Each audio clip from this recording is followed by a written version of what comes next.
तो दोस्तों कैसे हो यार। तो यार अपन जब भी ट्रेडिंग करते हैं तो यार अपने सामने एक कंफ्यूजन रहता ही है यार। जब भी अपन चार्ट देखते हैं ट्रेडिंग के लिए तो यहाँ पर अपने को देखते हैं अपन बहुत सारे टाइम फ्रेम अपने को दिखते हैं। ये देखो यार कितने सारे अपने को यहाँ पर टाइम फ्रेम दिखते हैं। यहाँ पे सेकंड्स के भी दिखते हैं, मिनट, आवर, संडे, वीक और ईयरली। तो इस तरह के अपने को काफी सारे यहाँ पर टाइम फ्रेम देखने को मिलते हैं। अपने को कंफ्यूजन हो जाता है यार किस टाइम फ्रेम पर यार मैं चार्ट देखूं, किस टाइम फ्रेम पर चार्ट देखकर मैं ट्रेड करूं। अगर मेरे को इंट्राडे लेना है तो किस टाइम फ्रेम पर चार्ट देखना चाहिए, स्विंग लेना है तो किस टाइम फ्रेम पर चार्ट देखो, और अगर मुझे यार इन्वेस्टिंग करनी है, लॉन्ग टर्म के लिए कोई स्टॉक उठाना है तो किस टाइम फ्रेम पर चार्ट देखूं। तो यार इन्हीं सवालों के जवाब हम जानेंगे आज के वीडियो में कि अपन को किस टाइम फ्रेम पर किस तरह का एक व्यू रखना चाहिए ट्रेडिंग के लिए। तो यहाँ पर अपन देख लेते हैं पहले तो टाइम फ्रेम। ये रहे अपने टाइम फ्रेम। यहाँ पर आप देखोगे, देखो ये टिक्स में यहाँ पर अपन बिल्कुल भी यूज नहीं लेते हैं। और फिर ये सेकंड्स में, सेकंड्स के टाइम फ्रेम भी अपने ज्यादा काम नहीं आते। फिर यहाँ से शुरू होते हैं मिनट्स वाले। तो यहाँ से ये जो टाइम फ्रेम है अपने काफी ज्यादा काम आते हैं, मिनट्स के हो गए। फिर इसके बाद ये देखो, तो यहाँ पर ये मिनट्स वाले टाइम फ्रेम आ गए। फिर अपने को ये देखो 1 आवर, 2 आवर्स, 3 आवर, 4 आवर्स।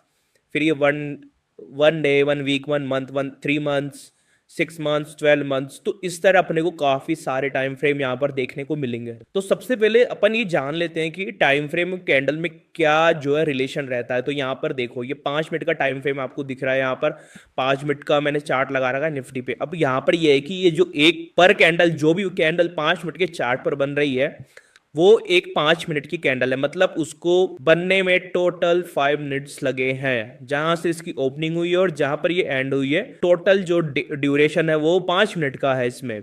अगर आप इसमें 5 मिनट के अलावा अगर आप देखो 45 मिनट्स का देखोगे तो ये देखो हर कैंडल 45 मिनट्स की है। ठीक है।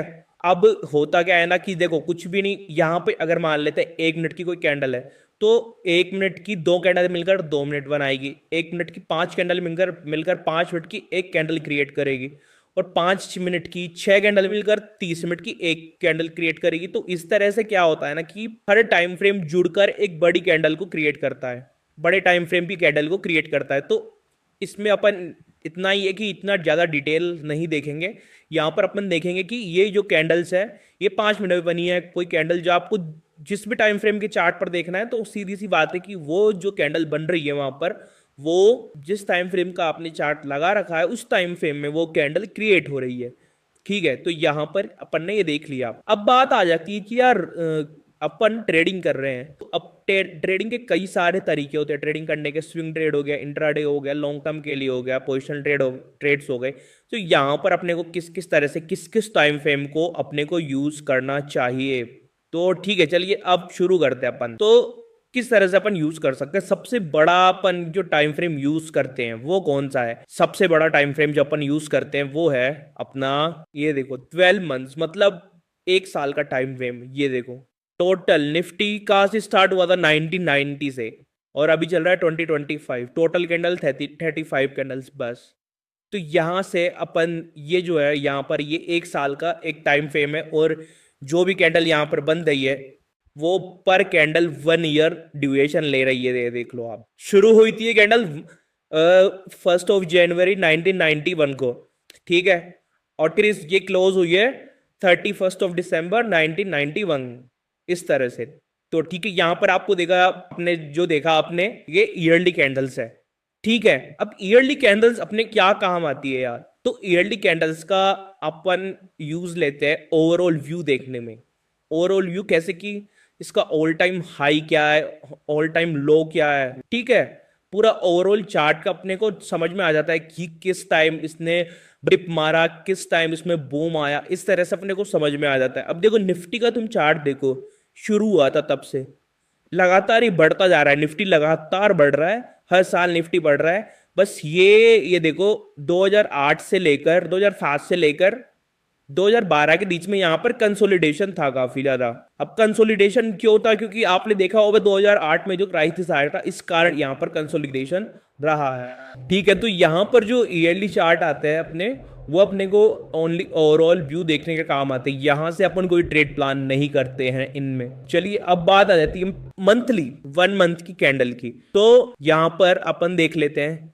तो सीधी सी बात है कि 1 साल में 12 कैंडल बनेगी, मतलब मंथली के अकॉर्डिंग। तो ये देखो आप, ये 1 मंथ की कैंडल, यहाँ पर मैं को स्टॉक लगा देता हूँ, इसकी जगह मैंने लगा दिया जोमेटो, कि ये जोमेटो आ नहीं रहा इसमें।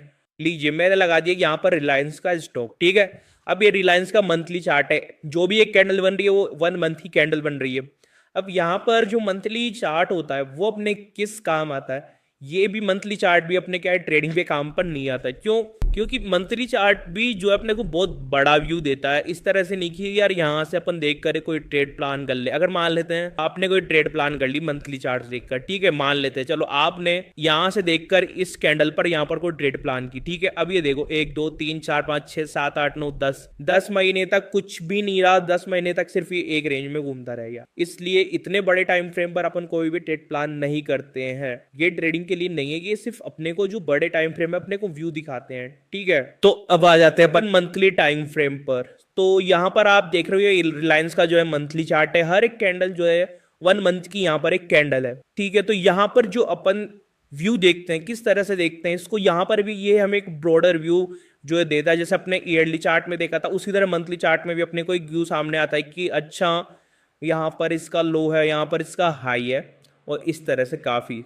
बट तो मंथली चार्ट अपने किस काम में आता है? मंथली चार्ट अपने ट्रेडिंग के काम में नहीं आ सकता। मतलब कि ट्रेडिंग के काम में किस तरह से इंट्राडे ट्रेड अपन नहीं लेते मंथली चार्ट पर, ना ही अपन स्विंग ट्रेड लेते हैं मंथली चार्ट पर। मंथली चार्ट पर लेते हैं अपन इन्वेस्टिंग के पर्सपेक्टिव से, अपन पोजीशंस क्रिएट करते हैं यहाँ पर मंथली चार्ट पर। जब आप लॉन्ग टर्म इन्वेस्टिंग करते हैं तब आप मंथली चार्ट का यहाँ पर यूज करते हैं कि यार मैं कोई स्टॉक बाय कर रहा हूँ, फिर मैं as a long term stock buy करके उससे करीब 5 से 10 साल या 15 साल तक के लिए होल्ड रखना चाहता हूँ, भूल जाना चाहता हूँ, तो वहां पर आपके लिए मंथली टाइम फ्रेम जो है यहाँ पर काम में आता है। तो मंथली टाइम फ्रेम की जो एक कुछ खासियत होती है, जैसे कि यहाँ पर जो आपको दिखेगा ना, जो आपको पैटर्न्स दिखेंगे ना, बहुत ही क्लियर पैटर्न्स दिखेंगे यहाँ की, इसकी एक्यूरेसी बहुत ज्यादा हाई होती है। यहाँ पर इस तरह से आपको बहुत कम देखने को मिलेगा कि यार कोई फेक ब्रेकआउट हो गया, ठीक है, इस तरह से काफी कम आपको देखने को मिलेगा। काफी हाई एक्यूरेसी होती है इसकी।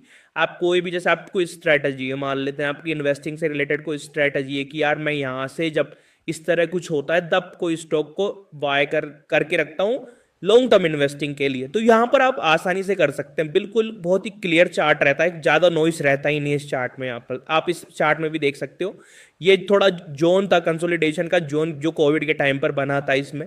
अदरवाइज आप देखो ना तो बिल्कुल अच्छा चल रहा है, बिल्कुल जो है यहाँ पर परफेक्ट कैंडल्स बन रही है, ठीक है। चलो अब क्या होता है ना कि इसमें अपन ने देखा कि इसके क्या क्या बेनिफिट्स हो सकते हैं, बट इसके कुछ, जैसे कि एक होता है ना, अगर यहाँ पर बेनिफिट है तो उसके कुछ नेगेटिव पॉइंट्स। नेगेटिव क्या रहता है इसमें? क्या इसमें आपको बहुत ही कम सिग्नल देखने को मिलेंगे, कि यहाँ पर एक तो बहुत ही धीरे धीरे सिग्नल्स बनेगी। जैसे आपने सोचा कि यार आज मुझे इन्वेस्ट करना है, तो अब आपको ऐसा नहीं है कि आप चार्ट मंथली चार्ट पर देख रहे हो और आपको इन्वेस्टिंग के लिए सही पोजीशन मिल जाए, ऐसा नहीं है। आपको वेट करना पड़ता है, वेट करना पड़ता है, फिर कोई सिग्नल आता है एक, तब फिर आप उसमें पोजीशन बना पाते हो, इस तरह से रहता है। साथ ही इसमें क्या होता है ना, आपको इन्वेस्ट करके भूल जाना है, एक तरह से भूलना इन द सेंस कि यार यहाँ पर जो है ना, फिर आपने आज इन्वेस्ट कर दिया ना, फिर आप ऐसा हम नहीं देख सकते कि यार मेरे को 1 मंथ में कितना प्रॉफिट हो गया, 2 मंथ में कितना कितना हो गया। बस आप यहाँ से इन्वेस्ट करो और फिर 2 3 4 साल बाद ही देखो इसको। 2 3 4 साल बाद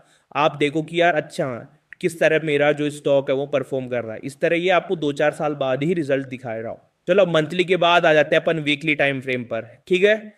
वीकली ये देखो यहाँ पर 1 डे और ये 1 वीक, ये अपन ने वीकली टाइम फ्रेम ले लिया। ये देखो यहाँ पर जो एक कैंडल बनती है, सीधी बात है 7 दिनों की एक कैंडल बनती है, 1 वीक की एक कैंडल बनती है, और जहां भी मंथ में एक कैंडल है तो उस मंथ की वीकली कैंडल्स 4 रहेगी, कम से कम 4 कैंडल से मिलकर एक मंथली कैंडल बनती है वीक। अब यहाँ पर वीकली टाइम फ्रेम किस काम में आता है? Not for long term. मतलब कि यहाँ पर जो है, अब आप इसको देखकर यहाँ पर जिस तरह अपन ने देखा कि अपने को मंथली टाइम फ्रेम पर एक बड़ी पोजीशंस के लिए मंथली टाइम फ्रेम का अपन यूज कर रहे हैं, ठीक है, एक लॉन्ग टर्म इन्वेस्टिंग के लिए। उसमें अगर आपको लॉन्ग टर्म इन्वेस्टिंग करनी है तो यहाँ पर फिर आपको वीकली चार्ट का यूज नहीं करना है। वीकली चार्ट का यूज ना करें, उसके लिए मंथली चार्ट है। वीकली चार्ट का यूज होगा स्विंग ट्रेड्स के लिए, ठीक है। स्विंग ट्रेड्स जैसे कि आपको 3 महीने, 4 महीने, 5 महीने, या फिर कहें 15 दिन, 1 महीना, इतने तक के लिए पोजीशन लेनी है, तो यहाँ पर आप जो है वीकली टाइम फ्रेम का यूज कर सकते हैं। आपको वीकली टाइम फ्रेम पर काफी अच्छे जो है स्विंग्स देखने को मिलेंगे। जैसे देखो यार, ये देखो कितना अच्छा शानदार स्विंग है। यहाँ से देखो कितना अच्छा स्विंग आ रहा है नीचे की तरफ। ये देखो कितना अच्छा स्विंग जा रहा है। तो इस तरह से यहाँ पर आपको अच्छे स्विंग्स देखने को मिल जाते हैं वीकली टाइम फ्रेम पर। अब इसमें क्या होता है, अगर इसको मंथली से कंपेयर करें ना, तो मंथली से कंपेयर करने में हम पाते हैं इसमें नॉइज ज्यादा होता है मंथली के मुकाबले। ठीक है, नॉइज काफी ज्यादा होता है यहाँ पे। आपको जो फ्रीक्वेंसी ऑफ सिग्नल्स होती है ना, वो ज्यादा हो जाती है compare to monthly time frame. ठीक है, अब आ जाते हैं अपन वन डे के टाइम फ्रेम पर। ये अपना वीकली हो गया, ये आ गया अपना वन डे। बहुत ही पॉपुलर टाइम फ्रेम है वन डे वाला। जो भी डेली कुछ होता है वो एक कैंडल में समा जाता है। और ये भी जो अपने लॉन्ग टर्म के लिए काम नहीं आता है कि हम अपने को लॉन्ग टर्म इन्वेस्टिंग करनी है तो इसका यूज कर ली। बट हाँ, पोजिशनल ट्रेड जो अपने स्विंग ट्रेड्स होते हैं तो उसके लिए आप इसको जो है आसानी से यूज कर सकते हैं। वीकली को भी अपन यूज कर सकते हैं, तो साथ ही मंथली को भी अपन स्विंग ट्रेड्स के लिए यूज कर सकते हैं। जैसे कि स्विंग ट्रेड क्या होती है ना, 15 दिन के लिए भी होती है, 10 दिन के लिए भी होती है। तो वहां पर आप जो आसानी से जो है डेली टाइम फ्रेम का आप यहाँ पर यूज कर सकते हैं। साथ ही आपको देखना होगा, देखो जैसे जैसे अपन नीचे आते जाते हैं ना, जैसे जैसे टाइम फ्रेम कम होता जाता है ना, वैसे वैसे जो है नॉइस बढ़ता जाता है। नॉइस से मतलब कि सिग्नल्स आपको दिखते जाएंगे। अच्छा यार, ये तो बाय का सिग्नल आ गया, सेल का, मतलब फ्रीक्वेंसी ऑफ सिग्नल्स बढ़ती जाएगी। तो यहाँ पर आपको केयरफुल होना पड़ेगा कि यार आप ट्रैप ना हो जाओ, क्योंकि सिग्नल्स जैसे जैसे ज्यादा बढ़ते जाते हैं, ट्रैप होने का चांस भी बढ़ता ही जाता है। फिर आ जाता है अपना 1 आवर का टाइम फ्रेम। यह भी बहुत पॉपुलर टाइम फ्रेम है। ये देखो भाई, 1 आवर का टाइम फ्रेम ये किस लिए यूज होता है? ये यूज होता है जब आप बीटीएसटी लेते हो। बीटीएसटी मतलब buy today sell tomorrow. BTST लेते हो या फिर 2 या 3 दिन के लिए जो आप पोजीशन क्रिएट करते हो, उसके लिए जो है ये जो 1 आवर का जो टाइम फ्रेम है वो यूज होता है यहाँ पर।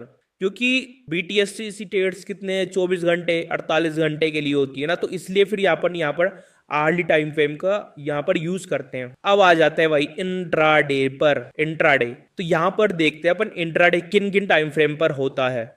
तो देखो इंट्राडे होता है अपना 5 मिनट 15 मिनट और 1 मिनट पर। ठीक है, 5 मिनट 15 मिनट 1 मिनट पर ये जो अपने रहते हैं इंट्राडे वाले टाइम फ्रेम रहते हैं। जो ये मिनट वाले टाइम फ्रेम है ना, ये 1 मिनट का हो गया, ये 5 मिनट्स का हो गया एंड ये 15 मिनट्स का हो गया। तो ये अपने इंट्राडे वाले टाइम फ्रेम रहते हैं। इंट्राडे टाइम, और ये छोटा टाइम फ्रेम रहेगा ना, उतनी ज्यादा वो वोलेटिलिटी को कैप्चर करेगा।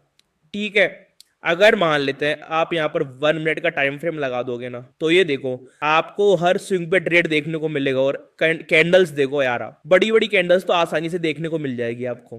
तो इंट्राडे में चाहिए क्या आदमी को? इंट्राडे में यही तो चाहिए। फिर इंट्राडे में स्कैल्पिंग भी आ जाती है, तो स्कैल्पिंग के लिए भी छोटा टाइम फ्रेम अपने को चाहिए होता है। तो 5 मिनट 15 मिनट एंड जो अपना 1 मिनट का चार्ट होता है ना, वो अपने इंट्राडे पोजिशंस के लिए काम आता है। मोस्ट ऑफ द लोग जो रहते हैं वो 5 मिनट का टाइम फ्रेम यूज करते हैं। और कुछ लोग, अगर आपको थोड़ा और सेफ जाना है तो आप 15 मिनट वाला टाइम फ्रेम यूज कर सकते हैं। और बहुत ही ज्यादा रिस्की खतरों के खिलाड़ी बनना है तो फिर आप यूज करो 1 मिनट का टाइम फ्रेम। बट इसमें क्या रहता है ना, तो देखो जब भी एक सबसे मोस्ट इंपॉर्टेंट थिंग क्या रहती कि आप कोई भी टाइम फ्रेम देखो ना, तो उसका कंफर्मेशन लो आप उससे बड़े वाले टाइम फ्रेम से। ठीक है, जैसे आप अगर 1 मिनट का टाइम फ्रेम देखकर अगर कोई पोजीशन क्रिएट करना चाहते हो, ठीक है, बाय की पोजीशन क्रिएट कर ली। मान लो मैं इस वाली कैंडल में बाय की पोजीशन क्रिएट करना चाहता हूँ, 8-14 पर बनी है ये कैंडल। तो फिर इसको आप 5 मिनट से कम वो तो इसको आप 5 मिनट से फिर ये करो आप।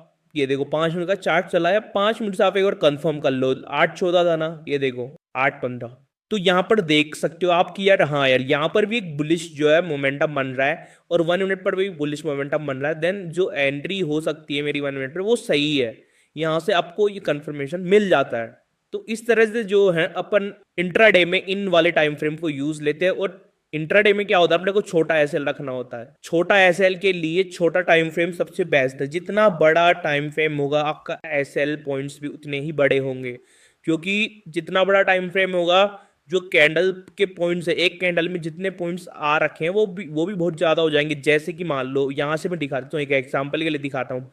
ये कैंडल है, ठीक है, अगर मान लेते कोई यहाँ से बाय का ट्रेड उठाता है, ठीक है, तो इस कैंडल के लो पर वो ऐसे लगाएगा। तो कितने ज्यादा से ज्यादा कितने पॉइंट की कैंडल है, कितने पॉइंट का लो हो सकता है इसका? ये देखो यहाँ पर है, इसका हाई है, इसका क्लोज देख लो आप पहले कैंडल का 1370, ठीक है, और इसका लो कितना हो गया 1366। बस 4 पॉइंट का, ओनली 4 पॉइंट का यहाँ पर एक्स एस एल देखने को मिला। अगर अब मैं इसको कर दूं 15 मिनट पर, ठीक है, 15 मिनट पर मैंने कर दिया।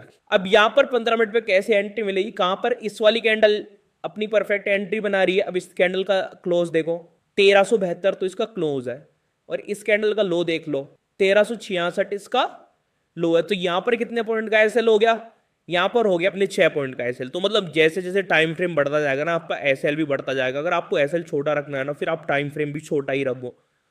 तो इस तरह से अपन जो है टाइम फ्रेम का यूज कर कर अपन ट्रेड कर सकते हैं।